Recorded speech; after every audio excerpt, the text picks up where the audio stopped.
ৰাজ্যত নিশা পৰ্যন্ত এছআইআৰৰ কাম চলি থকাৰ বাতৰি পোহৰলৈ অহাৰ সময়তে এছআইআৰক লৈ মুখ্যমন্ত্ৰী ডক্টৰ হিমন্ত বিশ্ব শৰ্মাৰ ডাঙৰ মন্তব্য। অসমত এছআইআৰৰ কোনো প্ৰাসংগিকতা নাই। চাওক খুবেই গুৰুত্বপূৰ্ণ খবৰ। অসমত নহয় এছআইআৰক লৈ মুখ্যমন্ত্ৰী হিমন্ত বিশ্ব শৰ্মাৰ ডাঙৰ মন্তব্য। অসমত এছআইআৰক লৈ কোনো প্ৰাসংগিকতা নাই। সমগ্ৰ দেশজুৰি এছআইআৰক লৈ চলি আছে তীব্ৰ চৰ্চা।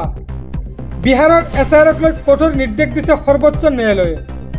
নিৰ্বাচন আয়োগৰ এছআইআৰ পদ্ধতিত অবৈধতা প্ৰমাণ পালেই কঠোৰ হ'ব সৰ্বোচ্চ ন্যায়ালয়। অসমত এছআইআৰ নহয়। পৰৱৰ্তী খবৰ। পৃথিৱীৰ ভিতৰত আটাইতকৈ বেছি মিছা কথা কোৱা মানুহজনে হৈছে হিমন্ত বিশ্ব শৰ্মা। পুঁজিপতিক মাটি গোটোৱাৰ স্বাৰ্থত বিটিচি নিৰ্বাচনত তৎপৰ হৈ পৰিছে মুখ্যমন্ত্ৰী। চাওক খুবেই গুৰুত্বপূৰ্ণ খবৰ। এইবাৰ বিটিআৰৰ মাটিত চকু পৰিছে মুখ্যমন্ত্ৰী হিমন্ত বিশ্ব শৰ্মাৰ। পুঁজিপতিক মাটি গোটোৱাৰ স্বাৰ্থত বিটিচি নিৰ্বাচনত তৎপৰ হৈ পৰিছে মুখ্যমন্ত্ৰী।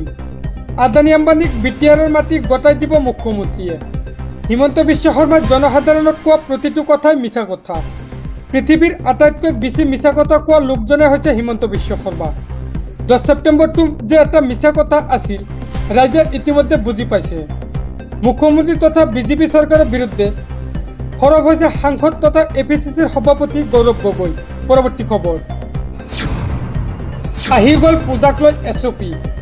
ষষ্ঠীৰ পৰা দশমীলৈ পূজা কমিটিয়ে মানিব লাগিব কেইবাটাও নিয়ম নামানিলে পৰিব লাগিব বিপদত। চাওক খুবেই গুৰুত্বপূৰ্ণ খবৰ। দুৰ্গা পূজা উপলক্ষে আহি গ'ল প্ৰশাসনৰ এছঅপি। ষষ্ঠীৰ পৰা দশমীলৈ পূজা কমিটিয়ে মানিব লাগিব কেইবাটাও নিয়ম। প্ৰশাসনে বান্ধি দিয়া নিয়ম নামানিলে বিপদত পৰিব লাগিব পূজা কমিটি। স্থানীয় আৰক্ষীৰ জৰিয়তে ৰাজচক্ৰ বিষয়ৰ পৰা ল'ব লাগিব যাৱতীয় অনুমতি। প্ৰৱেশ আৰু প্ৰস্থানৰ পৃথক পৃথক পথ থাকিব লাগিব পূজা মণ্ডপত। পূজা মণ্ডপৰ পৰা 500 মিটাৰৰ ভিতৰত বহিব নোৱাৰিব অস্থায়ী দোকান পোহৰ। বাটপথত পূজা অনুষ্ঠিত কৰি যাতায়াতত অসুবিধাৰ সৃষ্টি কৰিব নোৱাৰিব। বিদ্যুৎ প্ৰকল্পৰ ব্যৱস্থা, CCTV কেমেৰাৰ সুব্যৱস্থা থাকিব লাগিব পূজা মণ্ডপত। নিশা 10 বজাৰ পিছত উচ্চ শব্দত মাইক বজোৱাত নিষেধাজ্ঞা জাৰি। নিশা 11 বজাৰ পিছত ভক্তৰ বাবে পূজা মণ্ডপৰ মূল প্ৰৱেশদ্বাৰ বন্ধ থাকিব। বিজয়া দশমীৰ দিনা ঘাটসমূহত নিয়োজিত থাকিব লাগিব কমেও 25জনকৈ স্বেচ্ছাসেৱক। আগন্তুক দুৰ্গা পূজা উপলক্ষে হোজাই জিলা প্ৰশাসনে জাৰি কৰিলে এই নিৰ্দেশনা। পৰৱৰ্তী খবৰ।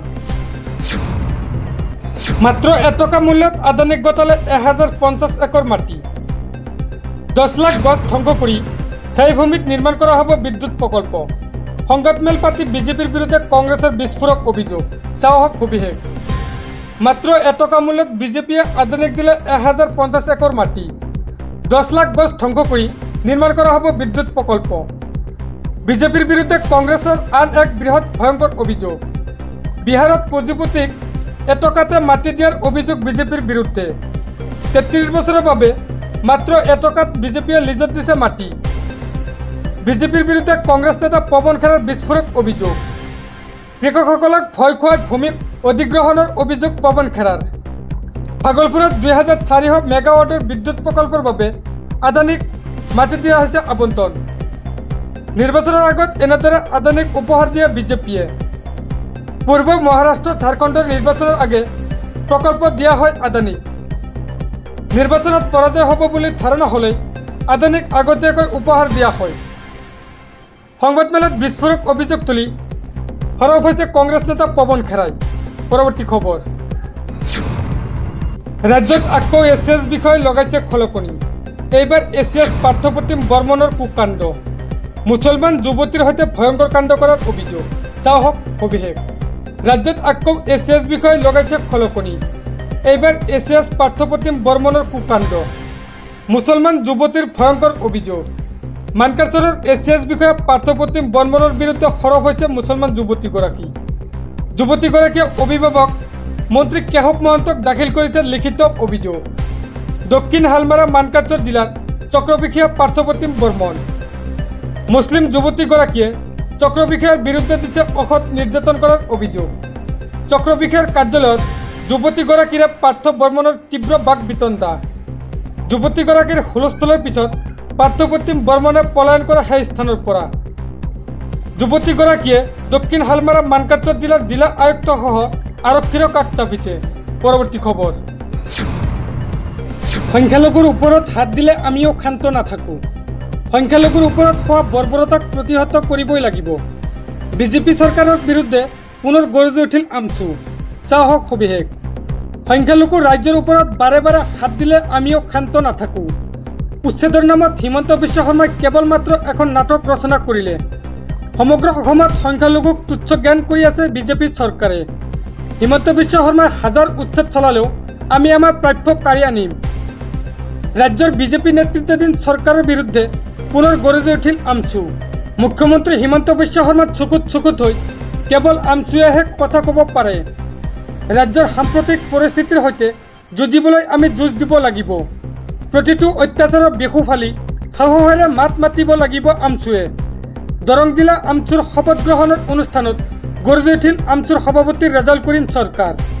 সংখ্যালঘুৰ ওপৰত বিজেপি চৰকাৰৰ বৰ্বৰতাক প্ৰতিহত কৰিবই লাগিব। হিমন্ত বিশ্ব শৰ্মাই সংখ্যালঘুৰ ওপৰত যি অত্যাচাৰ কৰিছে তাৰ উত্তৰ দিব লাগিব। ৰাজপথ আইনৰ সংগ্ৰামেৰে এইখন চৰকাৰক আমি উচিত উত্তৰ দিব লাগিব। চৰকাৰৰ বিহু ফালি আমি আমাৰ ন্যায্য অধিকাৰ প্ৰতিষ্ঠিত কৰিব লাগিব। অনাগত সময়ত হিমন্ত বিশ্ব শৰ্মাৰ চকুত হৈ আমি প্ৰতিবাদ কৰি যাম। চৰকাৰৰ বিৰুদ্ধে প্ৰতিবাদত আমছুৱে পুলিচৰ গলি বুকু পাতি ল'ব। এই চৰকাৰখনে ৰাজ্যত যি জাল পাতিছে ৰাইজে 10 বছৰ পিছত দেখা পাব।